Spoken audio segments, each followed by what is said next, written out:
ఈ యొక్క మనకిచ్చినటువంటి వాగ్దానాలను బట్టి, మనకిచ్చినటువంటి పునరుద్ధాన దినమును బట్టి, ఈ యొక్క పునరుద్ధాన దినంలో దేవుడు మనకిస్తున్నటువంటి వాగ్దానం ఏమిటంటే, ఈ సంవత్సరంలో మనకు దేవుడు గతించిన సంవత్సరంలో మనలను దేవుడు ఏ విధంగా ఆశీర్వదించిందో, గతించిన సంవత్సరం అంతా, సంవత్సరం మొదలుకొని సంవత్సరం అంతం వరకు దేవుడు మనల్ని ఏ విధంగా కాచి కాపాడి ఆయన చలనైన రెక్కల చాటున భద్రపరిచి దేవుడు నీ ద్వారా నా ద్వారా మహిమపరచబడి ఉన్నాడు.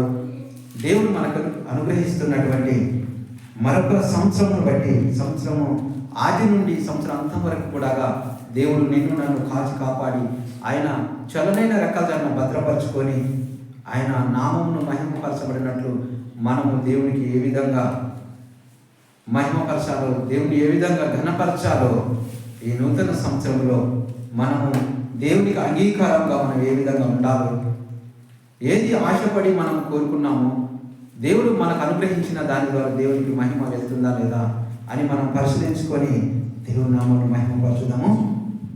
మొదటగా ప్రియమైన దేవుని బిడ్డలారా, నూతన సంవత్సర శుభాకాంక్షలు. మరొక దినము అందరికీ ఈ సమయమందు దేవుని లేఖనాలను మనం ధ్యానం చేసుకుందాం. ఈ స్పిరిచువల్ గ్రోత్ ప్రేయర్స్ చర్చిలో ఉన్నటువంటి సంఘ బిడ్డలందరూ కూడా ప్రతి ఆదివారం దేవునికి మహిమకరంగా దేవుని సన్నిధిలో మనల్ని మనం కనపరుచుకున్నప్పుడు దేవుడు మహిమపరచబడతాడు. ఎందుకంటే ఆయన సన్నిధికి రానప్పుడు మీ స్థలాలలో కూడా దేవుడు రాడు. దిగిరండి ప్రభువా, మీరు ఒక ప్రాంతంలో చేరి ప్రార్థన చేసినాను, ఒక స్థలంలో చేరి మీరు ప్రార్థన చేసినాను, దేవుని ప్రసన్నత మీ యొద్దకు రావాలంటే మీరు దేవుని సన్నిధికి వచ్చినప్పుడే దేవుని యొక్క ప్రసన్నత మీ సన్నిధికి, మీ దగ్గరకు వస్తాయి. మీరు దేవుని సన్నిధికి రాకపోతే ఎంత వెతికినానో దేవుని యొక్క ప్రసన్నత దిగి రాదు మీ దగ్గర. కాబట్టి మనం దేవునికి దగ్గరగా ఉండాలి. దేవుడు అప్పుడు మనకు దగ్గరగా ఉంటాడు. దేవుడే మనం ఎక్కడున్నా దేవుడే వచ్చి మీకు దగ్గరగా ఉంటాడు అంటే కుదరదు. దేవుడు ఈ లోక సంబంధమైనటువంటి మనుషులే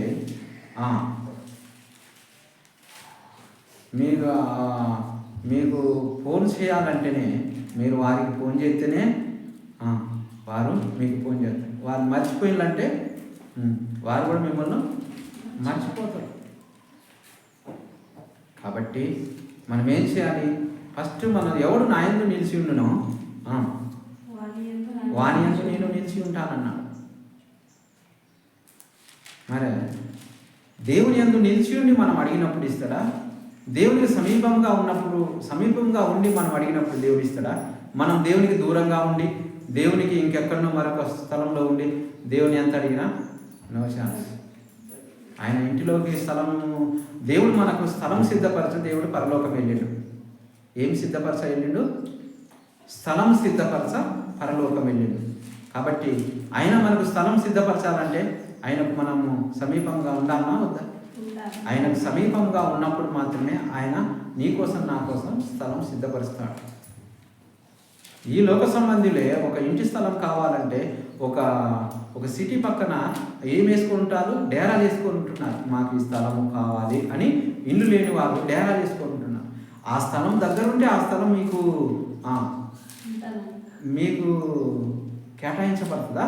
మీకు ఆ స్థలానికి దూరంగా చేరి నాకు ఆ స్థలం కావాలంటే ఎట్లుంటుంది? ఉండదు. కాబట్టి ఏం చేస్తారు వాళ్ళు? ఈ లోక సంబంధమైన మనుషులే ఆ స్థలం దగ్గర చేరి డేరా చేసుకొని అక్కడనే ఉంటారు. ఎందుకు? ఆ స్థలం వారి సొంతం కావాలని. కొన్ని సంవత్సరాలు, కొన్ని నెలల వరకు ఆ స్థలంలో ఉన్నారంట. కొంతమంది అధికారులు చూసి వీళ్ళకి ఇంటి స్థలం లేదని ఆ స్థలాన్ని వారికి కేటాయిస్తారు. కాబట్టి మనకు కూడా పరలోకంలో స్థలం కావాలంటే మనం ఎక్కడ ఉండాలా? దేవునికి దగ్గరగా ఉండాలి. దేవునికి మందిరంగా ఉన్నటువంటి స్థలంలో మనము ఆ స్థలం కోసం, పరలోక సంబంధమైనటువంటి ఆ ఇంటి స్థలం కోసం దేవుడు మనకు స్థలం సిద్ధపరచ వెళ్ళిండు కదా. ఆ స్థలం కోసం మనం ఎక్కడ ఉండాలా? దేవుని స్థలంలో ఉండాలి. దేవునికి సమీపంగా ఉండాలి, దేవునికి దగ్గరగా ఉండాలి. అప్పుడు మాత్రమే ఆ స్థలం మీకు కేటాయించబడుతుంది. లేకపోతే ఆ స్థలం కాదు కదా, ఏది కూడా మీకు కేటాయించబడదు. అసలు పరలోకానికే మీకు అవగాహన ఉండదు. మీకు పరలోక ఆహ్వాన పత్రిక మీకు అందింది, కానీ ఇంకా మీరు దాన్ని నిర్లక్ష్యం చేసినప్పుడు ఆహ్వాన పత్రిక ఎవరికి అందింది? మనందరికి అందింది ఆహ్వాన పత్రిక. ఆ పత్రికను అదే రక్షణ సువార్త. ఆహ్వాన పత్రికే రక్షణ సువార్త మనకందరికి అందింది. దాన్ని మనం నిర్లక్ష్యం చేసినప్పుడు, ఆహ్వాన పత్రిక అందినప్పుడు ఆ పత్రికను మనము చేపట్టి ఆ పత్రికలో ఉన్న దానంతా మనం ధ్యానం చేసుకుంటూ పరలోక మార్గంలో వెళ్ళిపోతూనే ఉండాలి. కాబట్టి దేవుడు మనకు అనుగ్రహించినటువంటి విశ్రాంతి దినమును మనము నిర్లక్ష్యపరిచిన ఎడల పరలోక రాజ్యంలో ఇంటి స్థలాన్ని కోల్పోతాం. ఎక్కడుంటుంది ఇంటి స్థలం? నివాస స్థలం. ఇంటి స్థలం నివాస స్థలం. ఆ స్థలం మీరు కోల్పోయే పరిస్థితి వస్తుంది. ఆ స్థలం కోల్పోకుండా ఉండాలి అంటే దేవుడు ఇచ్చినటువంటి ఈ స్థలంలోకి రావాలి. దేవుడు ఇచ్చినటువంటి మందిరం, నూతన మందిరం ఇది. ఈ స్థలంలోకి వచ్చి దేవునికి దగ్గరగా ఉండి దేవుని నామం మహిమపరిచినప్పుడు ఆ స్థలం మీకు కేటాయించబడుతుంది. పరలోక స్థలం మీకు కేటాయించబడుతుంది. అప్పుడు పరలోక ఆనందాన్ని మీరు పొందుకుంటారు. యుగమందును పరమందును మీరు పరలోకమైన ఆనందాన్ని మీరు పొందుకుంటారు. హల్లెలూయా. కాబట్టి మీ విశ్వాసులమే మాకు పరలోకం కేటాయించబడ్డది, మేము పరలోకం పోతామంటే కుదరదు. దేవుడు అట్టివారిని దేవుడు తన రాజ్యంలోకి ఆహ్వానించుకోడు. దేవునికి దగ్గరగా, తండ్రికి సమీపంగా, తండ్రికి దగ్గరగా ఉన్న వారికే, తండ్రి మాటని జవదాటకుండా నడుచుకున్న వారికే తండ్రి ఎంతో కొంత సహాయం చేస్తూ ఉంటాడు. హల్లెలూయా.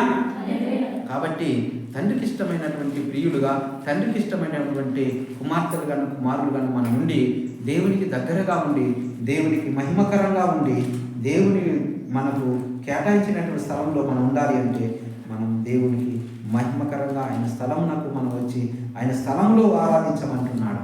ఎక్కడ ఆరాధించమంటున్నాడు దేవుడు? అప్పుడు మోషే ఇశ్రాయేలు ప్రజలను ఐగుప్తు నుండి కనానుకు తీసుకుపోయే సమయంలో ఎర్ర సముద్రం దాటి వచ్చిన తర్వాత సీనారు అరణ్యములో అక్కడ వారు గుడారాలు వేసుకున్నప్పుడు గుడారాలలో ఉండను ప్రత్యేకమైనటువంటి నాకు గుడారం కావాలి. ఎవరికి గుడారం కావాలి? దేవునికి ప్రత్యేకమైనటువంటి గుడారం కావాలి.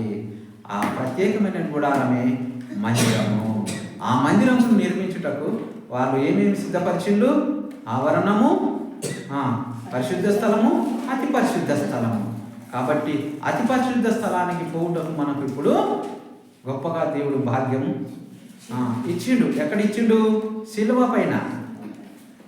శిలువ పైన ఆయన రక్తం చిందించడం వలన పరిశుద్ధ స్థలానికి అతి పరిశుద్ధ స్థలానికి మధ్యలో ఉన్నటువంటి డేరా ఏమైంది?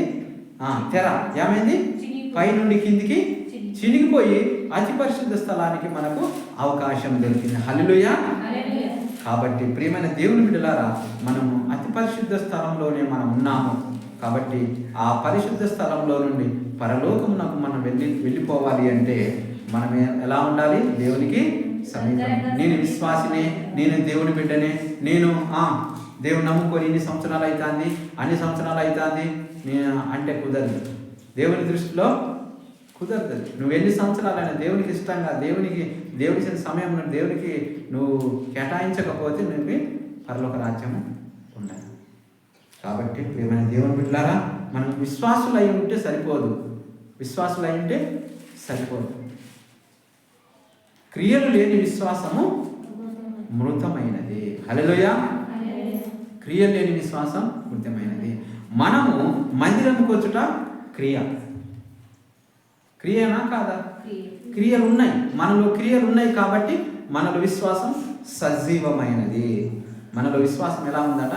సజీవంగా ఉంది, మృతమైనది కాదు. దేవుని సన్నిధికి వచ్చే వారి యొక్క విశ్వాసము సజీవమైనది. సజీవులుగా మనం ఉండి దేవుణ్ణి మహిమపరచాలి. హల్లెలూయా. స్పిరిచువల్ గ్రోత్ ప్రేయర్ సెంటర్లో ఉన్నటువంటి ప్రతి విశ్వాసి కూడా ఆత్మానుసారంగా ఎదగాలని ఈ యొక్క చర్చికి ఈ యొక్క నామకరణము చేయబడి ఉంది. కాబట్టి ప్రియమైన దేవుని బిడ్డలారా, స్పిరిచువల్గా అంటే ఆత్మానుసారంగా ఉండాలి. ఆత్మ సంబంధమైన వాటి మీద మనం మనసు ఉంచాలి. భౌతిక సంబంధమైన వాటి మీద మనసు ఉంచి మీరు భౌతిక సంబంధికులే. ఆత్మ సంబంధమైన వాటి మీద మనం మనసు ఉంచితే ఆత్మ సంబంధికులు. కాబట్టి ఆత్మానుసారులు ఆత్మ సంబంధమైన వాటి మీద మనసు ఉంచుతారు, శరీరానుసారులు శరీర సంబంధం మీద మనసు ఉంచుతారు. కాబట్టి మనం శరీరానుసారులుగా ఉండకూడదమా, ఆత్మానుసారులుగా ఉండకూడదమా? ఆత్మానుసారులుగా ఉండకూడదు. కాబట్టి ఆత్మానుసారులుగా ఉండకూడాలంటే స్పిరిచువల్ గ్రోత్ ప్రేయర్ చర్చ్లో ప్రతి ఆదివారం కూడా, ఈ యొక్క చర్చిలో ప్రతి ఆదివారము దేవుని దృష్టికి మిమ్మల్ని మీరు కనపరచుకోండి. ఈ యొక్క ఆయన దృష్టి ఇప్పుడు మీ పైన ఉందా అంటే ఉన్నది. మనందరిపైన ఆయన దృష్టి, ఆయన కన్నులకు మరుగైనది ఏమన్నా? ఎక్కడైతే నా నామం 2-3 కూడి ఉంటారో వారి మధ్యలో నేను ఉంటానని దేవుడు వాగ్దానం చేసి, ఆయన నమ్మదగినవాడు. వాగ్దానం చేసిన దేవుడు నమ్మదగినవాడు. కాబట్టి నమ్మదగిన దేవుడు మనల్ని ఆయన దృష్టి యందు మనం కనపరుచుకోవాలని దేవుని ప్రేరట మనం చేస్తున్నాం.